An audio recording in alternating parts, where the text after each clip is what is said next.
जय हिंद। हम पढ़ रहे हैं इंडियन इकोनॉमी और आज की क्लास में हम देखेंगे कुछ महत्वपूर्ण तथ्य।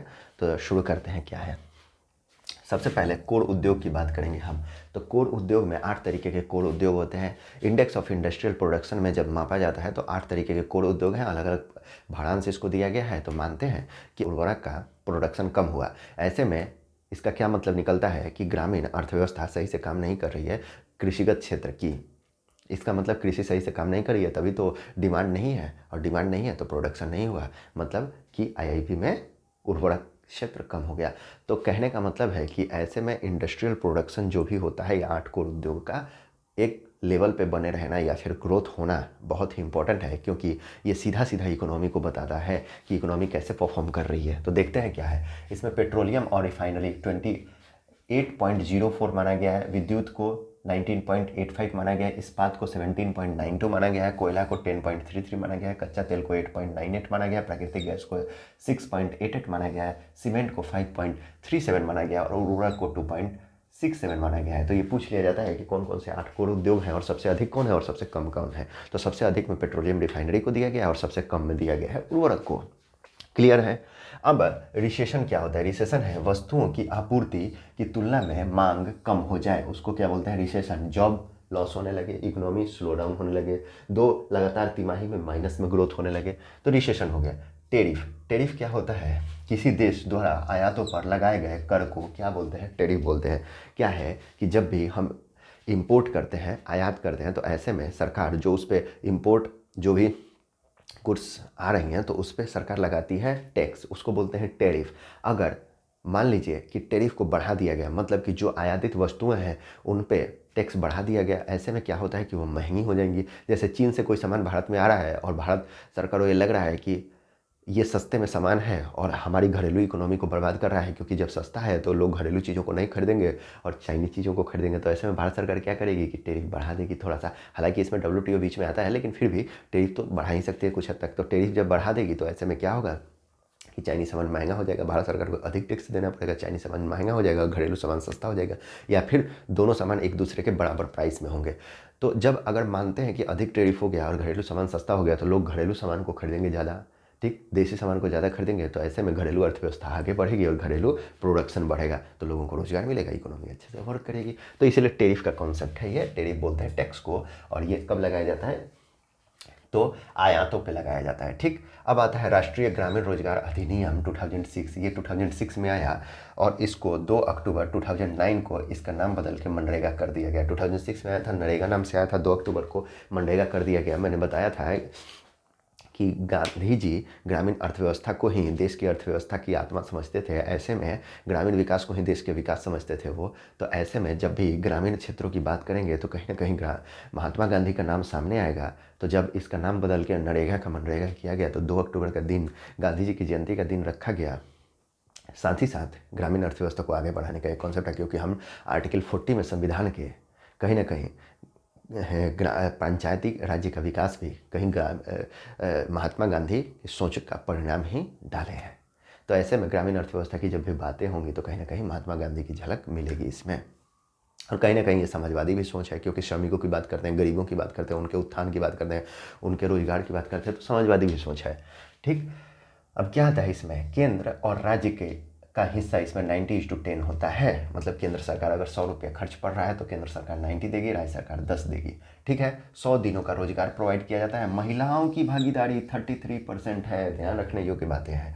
और 15 दिन तक अगर रोजगार नहीं मिला तो बेरोजगारी भत्ता देना होगा। उसके बाद आता है 15 दिन तक अगर रोजगार नहीं मिला तो बेरोजगारी भत्ता। उसके बाद आता है मनरेगा कैसे एसडीजी में योगदान करता है। एक्चुअली है क्या कि जब मनरेगा आया तो कई सारे लोग ये बोल रहे थे राजस्व व्यय पे एक भार होगा, एक बड़ा हिस्सा सरकार राजस्व व्यय का क्यों लोगों को रोजगार देने में खर्च करेगी, वो भी ग्रामीण क्षेत्रों में। जबकि अगर ये राजस्व व्यय हमने लेक्चर बनाया है, राजस्व व्यय पूंजीगत व्यय, इसको देखिएगा आप। तो अगर राजस्व व्यय अधिक कोई राष्ट्र कर रहा है, इसका मतलब क्या है कि ये अच्छी बात नहीं है राजस्व व्यय अधिक करना, पूंजीगत व्यय अधिक करना अच्छी बात है। तो कहीं ना कहीं इसको बोला गया कि भाई पूंजीगत व्यय ज़्यादा कीजिए। लेकिन हमने देखा था, हालांकि ये मनरेगा आया और हमने कोरोना के टाइम देखा था जब लोगों की नौकरियां जा रही थी, खासकर श्रमिकों की, जब वो पलायन कर रहे थे शहरों से गांव में, तो गांव में उनके जीने का जरिया बस एक ही था, वो था मनरेगा। कहीं ना कहीं मनरेगा के थ्रू उनको काम मिला और काम मिल के उनका जीवन यापन हुआ। तो कहीं ना कहीं बहुत बड़ा वर्ग जो था वो गरीबी में जाने से बचा। हालांकि गरीबी तो बढ़ी, लेकिन और ज़्यादा बढ़ती अगर मनरेगा नहीं होता। तो कहीं ना कहीं मनरेगा से ज़्यादा लोग जुड़े। ठीक, अब द्वितीय प्रशासनिक सुधार आयोग की रिपोर्ट आती है, इसमें बोला गया कि देखिए मनरेगा प्रशासनिक सुधार आयोग की 2 रिपोर्ट आई हैं, एक प्रथम आई थी बहुत पहले और एक द्वितीय आई थी। तो द्वितीय जब प्रशासनिक सुधार आयोग की रिपोर्ट आई उसमें बोला गया कि देखिए मनरेगा के थ्रू जो रोजगार दे रहे हैं वो भी सही है, लेकिन अगर मनरेगा के थ्रू जो रोजगार दे रहे हैं तो कहीं ना कहीं ग्रामीण अवसंरचना का विकास करना है, जैसे सड़क बना देंगे या छोटा सा कोई पुल बनाना है या फिर कोई भी सरकारी काम कराना है जिससे अवसंरचना का विकास हो रहा है। तो उसमें कोशिश कीजिए कि आप मनरेगा के तहत जो मजदूरी देते हैं और जो मजदूर मनरेगा के तहत जुड़े हुए हैं उनसे काम आप लीजिए, क्योंकि उनकी मजदूरी भी मिल जाएगी, उनको वर्क भी मिल जाएगा और आपका भी काम हो जाएगा। बात भी सही थी, क्योंकि अगर देखें तो सरकार की योजनाएं चलती है ग्रामीण क्षेत्रों में, तो कहीं ना कहीं मनरेगा के वर्कर्स को लेंगे इसमें, तो क्या होगा कि उनको काम भी मिल जाएगा और अवसंरचना का विकास भी हो जाएगा। ठीक, तो कहीं ना कहीं ये समाजवादी सोच का ही परिणाम था कि समाज जब श्रमिकों की भलाई की बात करते हैं, मजदूरों की भलाई की बात करते हैं, निचले लेवल से अंतिम वर्ग में खड़े हाशिए पे खड़े व्यक्तियों की बात करते हैं, तो कहीं ना कहीं ये समाजवादी सोच है। क्योंकि पूंजीवादी सोच तो ये बताएगी नहीं कि उनकी बात कीजिए, वो तो अधिकतम लाभ पे काम करते हैं। तो इन पे इनकी सोच का परिणाम था और मनरेगा आया। अब देखिए एक और तथ्य है, बहुत बढ़िया तथ्य है। क्या है कि रिसेंट अभी तुरंत 2021 में ये बताया गया कि मनरेगा के तहत रोजगार पाने वालों की संख्या लगातार बढ़ रही है, मतलब रोजगार की तरफ ज़्यादा से ज़्यादा लोग अट्रैक्ट हो रहे हैं मनरेगा के तहत। ठीक, तो ये अच्छी बात है। क्या ज़्यादा से ज़्यादा लोग अट्रैक्ट हो रहे हैं तो अच्छी बात है, अच्छी बात होनी चाहिए। लेकिन ज़रा दिमाग लगाए सोचिए, ये अच्छी बात है क्या? अगर मनरेगा के तहत ज़्यादा से ज़्यादा लोग अट्रैक्ट होकर और जॉब ले रहे हैं, इसका मतलब क्या है कि कहीं ना कहीं ग्रामीण क्षेत्र की अर्थव्यवस्था स्लो डाउन हो रही है। कहीं ना कहीं उनको कोई दूसरा जॉब नहीं मिल रहा है, इसलिए मनरेगा के तहत जॉब लेना चाह रहे हैं। अगर किसी को दूसरा जॉब मिलता तो क्या वो मनरेगा के तहत जॉब लेना चाहता? नहीं लेना चाहता।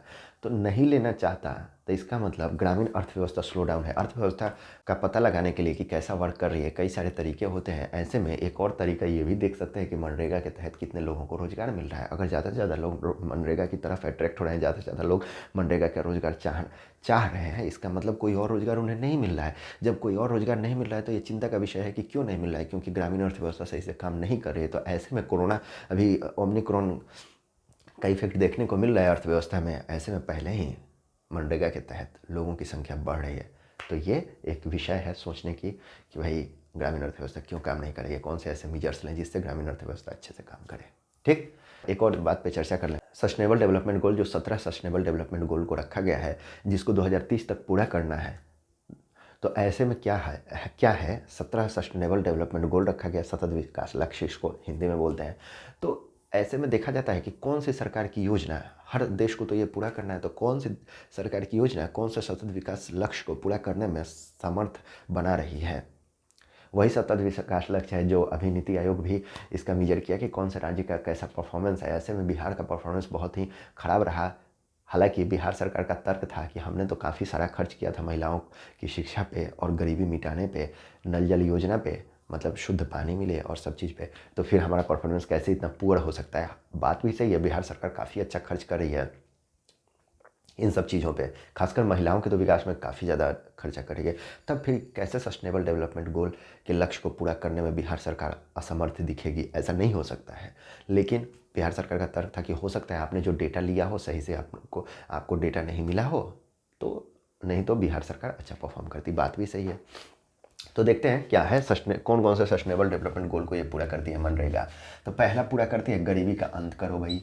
तो ठीक है, मनरेगा के तहत लोगों को रोजगार मिलेगा, पैसा मिलेगा, तो गरीबी का तो अंत होगा ही ना, क्योंकि अंतिम कतार में खड़े हुए जो लोग हैं उनको रोजगार मिल रहा है, हाशिए पे खड़े हुए वर्ग को तो कहीं ना कहीं वनरेबल सेक्शन को रोजगार मिल रहा है, सुभेदों को रोजगार मिल रहा है, तो कहीं ना कहीं गरीबी का तो अंत हो ही रहा है। अंतिम वर्ग में खड़े हुए लोगों का उदय हो रहा है इसमें। और भूखमरी को समाप्त करना, जब लोगों को रोजगार मिलेगा तो भूखमरी तो समाप्त होगी। यहाँ पहले भी जो अन्न योजना चला रहे थे हम, पीडीएस के थ्रू अन्न बांट रहे थे, उसमें भी सस्टेनेबल डेवलपमेंट गोल 2 को ही पूरा करने का लक्ष्य था। कहीं ना कहीं लोगों को भूखमरी से निकालेंगे हम लोग। ठीक, तीसरा जो गोल है स्वस्थ जीवन एवं आरोग्य। स्वस्थ जीवन एवं आरोग्य की बात करते हैं तो पहले लोगों को गरीबी से निकालिए, उसके बाद भूख मिटाइए, उसके बाद जब भूख मिट जाएगा तो स्वस्थ रहने की अपील की जाती है, स्वस्थ जीवन की, कि कौन कितना स्वस्थ है। ठीक है। फोर्थ सस्टेनेबल डेवलपमेंट गोल है गुणवत्तापूर्ण शिक्षा। गुणवत्तापूर्ण शिक्षा होनी चाहिए, क्वालिटी की शिक्षा मिलनी चाहिए। तो जब लोगों के पास पैसा आएगा, सब चीज़ होगा, तो गुणवत्तापूर्ण शिक्षा तो मिलेगा ही। लैंगिक समानता, लैंगिक समानता बड़ा इंपॉर्टेंट, मैंने बताया था 33% महिलाओं को रोजगार मिला है, तो लैंगिक समानता तो होगी ही। लैंगिक असमानता ये बोलते हैं कि किसी सोसाइटी में किसी खास लिंग के लोगों को ज़्यादा प्रेफरेंस दिया जा रहा है, किसी खास लिंग के लोगों को नज़रअंदाज किया जा रहा है। जैसे भारतीय समाज में अधिकतर माना जाता है कि जैसे क्या होता है कि पुरुषों के पास बहुत सारे ऑप्शंस हैं, स्वाधीन होने के भी बहुत सारे ऑप्शंस हैं, लेकिन महिलाओं को रोजगार नहीं है, तो उनके पास स्वाधीनता भी नहीं है। ऐसे में लैंगिक असमानता बढ़ती है कि एक तरफ तो पुरुष को बहुत ज़्यादा चीज़ें प्रोवाइड कराई जा रही हैं, आत्मनिर्भर बनाया जा रहा है, दूसरी तरफ महिलाओं को पीछे धकेला जा रहा है। तो ऐसे में क्या होता है कि जब हम 33% गारंटी युक्त रोजगार दे रहे हैं, महिलाओं की भागीदारी सुनिश्चित करने के लिए 33% होना ही चाहिए, महिलाओं की भागीदारी सुनिश्चित होनी ही चाहिए। तो ऐसे में जब महिलाओं के पास रोजगार होगा तो उनके पास वित्तीय स्थिरता होगी, पैसे आएंगे, तो महिलाओं की जो आत्मनिर्भरता है वो भी बढ़ेगी, खुद पे निर्भर होंगी। तो ऐसे में जेंडर जो गैप है वो कम होगा, लैंगिक असमानता कम होगी, लैंगिक समानता की तरफ हम लोग आगे बढ़ेंगे। यही कुछ काम हम पंचायती राज व्यवस्था में भी किए हैं, जहाँ महिलाओं को आरक्षण दिए हैं, तो कहीं ना कहीं उनको अधिकार दिए हैं हम।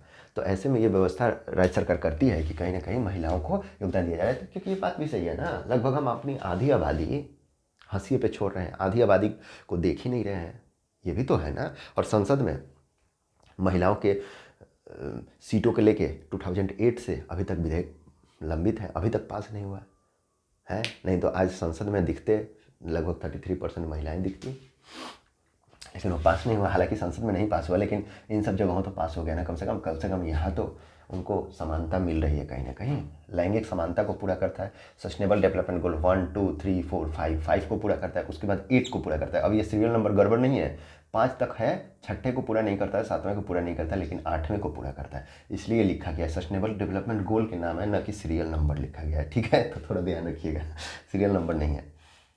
सामंजस्य कार्य एवं आर्थिक विकास, आर्थिक विकास तो होगा ही, उनको रोजगार मिल गया, सामंजस्य कार्य मिल ही रहा है। उसके बाद 9वां उद्योग नवाचार और अवसंरचना का विकास हो रहा है। ग्रामीण क्षेत्र में हम अवसंरचना का तो विकास कर ही रहे हैं, तो इसको भी फुलफिल कर रहा है, इसको भी पूरा कर रहा है ये। उसके बाद 10वां असमानता में कमी। क्या है कि असमानता तब होती है किसी राष्ट्र में जब एक वर्ग बहुत ज़्यादा पैसे का संग्रह कर ले और एक वर्ग बहुत ही गरीब रह जाए। मतलब अधिक लोगों के पास कम पूंजी का बंटवारा है, कम लोगों के पास अधिक पूंजी का बंटवारा। कहने का मतलब है एक वर्ग हंसिए पे खड़ा रहे वित्तीय दृष्टि से और एक वर्ग काफ़ी ज़्यादा संपन्न हो। ऐसे में असमानता बढ़ती है, इनइक्वालिटी बढ़ती है। तो जैसे ही हम जो हंसिए पे खड़े हुए वर्ग हैं उनको रोजगार दे रहे हैं, पैसे दे रहे हैं, तो क्या होता है कि उनके पास पैसा आएगा तो उनकी आर्थिक स्थिति सुधरेगी, आर्थिक स्थिति सुधरेगी तो स्वास्थ्य शिक्षा का विकास होगा उनके यहाँ। तो जब आर्थिक स्थिति उनकी सुधर रही है तो कहीं ना कहीं उनके पास ग्रोथ हो रहा है, धीरे धीरे डेवलपमेंट हो रहा है। ग्रोथ नहीं, डेवलपमेंट हो रहा है, ग्रोथ तो हो ही रहा है, डेवलपमेंट हो रहा है, उनका विकास हो रहा है। असल में विकास वाला लेक्चर देखिएगा, ग्रोथ और विकास में अंतर समझाया हो। तो कहीं ना कहीं उनका विकास हो रहा है। तो इनइक्वालिटी जो है, जब निचले तबके के लोगों के पास पैसा आएगा तो इनइक्वालिटी तो कम होगी, क्योंकि ये पहले से उठे हुए हैं, ये नीचे पड़े हुए हैं, तो नीचे वाले लोग उठ रहे हैं, तो कहीं ना कहीं ये गैप कम हो रहा है, तो इनइक्वालिटी कम हो रही है और समानता की दृष्टि से हम आगे बढ़ रहे हैं। ठीक, तो असमानता में कमी हो रही है और समानता बढ़ रही है। अब आता है सर्व शिक्षा अभियान। इसको 2001 में शुरू किया गया। केंद्र और राज्य सरकार का 60-40 का योगदान है। अगर 100 रुपये इसमें खर्च हो रहा है तो केंद्र सरकार 60 करेगी और राज्य सरकार 40 करेगी। 60:40 है। क्या है, और पूर्वोत्तर राज्यों के लिए 90:10 है। क्या है कि विशेष राज्य का दर्जा है, पूर्वोत्तर राज्यों में है, तो विशेष राज्य के दर्जे में केंद्र सरकार अधिक खर्च करती है और राज्य सरकार 10% लेती है अधिकतर योजनाओं में, मैक्सिमम योजना में, नहीं तो कभी कभी 100% में। तो इस ऐसे में क्या है कि अधिकतर राज्य, कई सारे गरीब राज्य हों, जो पिछड़े राज्य हैं, वो मांग करते हैं विशेष राज्य की दर्जा के, ताकि केंद्र सरकार ज़्यादा उनका भार उठाए। और विशेष राज्य के दर्जे को क्रिटिसाइज इस बात से भी किया जाता है कि कहीं ना कहीं जब से हम विशेष राज्य का दर्जा जिन जिन राज्यों को दिए हैं उसकी स्थिति आज भी कोई बड़ा परिवर्तन नहीं हुआ है, ठीक ठाक ही वैसी ही है जैसे पहले थी। तो जब विशेष राज्य का दर्जा पाने के बाद भी उनकी स्थिति वैसी ही रही तो क्या फ़ायदा विशेष राज्य के दर्जे का। लेकिन कई राज्य ये सोचते हैं कि विशेष राज्य के दर्जे में राज्य सरकार को कम खर्च करना पड़ेगा, केंद्र सरकार ही उनका खर्च उठाएगी और वो गरीब हैं तो उठाना भी चाहिए। हालांकि अलग अलग मैटर होता है, कौन कौन सा जंगल कितना होना चाहिए, उसमें कृषि योग्य भूमि कितनी होनी चाहिए, बहुत सारे पैमाने होते हैं जिससे विशेष राज्य का दर्जा दिया जाता है। केंद्र सरकार इससे बचना चाहती है जबकि राज्य सरकार मांगना चाहती है। केंद्र सरकार बोलती है कि हम तो वित्त आयोग की रिपोर्ट के अनुसार हम अपना हिस्सा तो बढ़ा ही रहे हैं ना, जो हम दे रहे हैं, आपको टैक्स ज़्यादा दे रहे हैं तो फिर विशेष राज्य का दर्जा क्यों? केंद्र सरकार का अपना तर्क है, राज्य सरकार को अपना तर्क है। तो यही विशेष राज्य के दर्जे में क्या होता है कि 90:10 का रेशियो में बंटवारा होता है सर्व शिक्षा अभियान में पूर्वोत्तर राज्यों को। और एक और है राष्ट्रीय माध्यमिक शिक्षा अभियान, इसको 2009 में शुरू किया गया था और इसमें केंद्र और राज्य का बंटवारा है 75:25, मतलब 75 रुपया केंद्र सरकार और 25 रुपया, अगर 100 रुपये की योजना है खर्च हो रहा है तो 75 रुपये केंद्र सरकार और 25 रुपया राज्य सरकार देगी। का योगदान पूर्वोत्तर राज्यों के लिए 90:10 है। वही चीज़ है पूर्वोत्तर राज्यों के लिए विशेष राज्य के दर्जे के तौर पे 90:10 इनका बंटवारा होता है। ठीक है, तो आज इकोनॉमी यहीं पे समाप्त होती है। अब हम शुरू करेंगे इंडियन पॉलिटी, भारतीय राज्य व्यवस्था, और संविधान हम शुरू करेंगे। अब संविधान पढ़ेंगे इसके बाद। वीडियो अच्छी लगी होगी तो लाइक कीजिए, शेयर कीजिए, सब्सक्राइब कीजिए, अच्छी चीज़ें ज़्यादा से ज़्यादा लोगों तक पहुँचाइए। जय हिंद।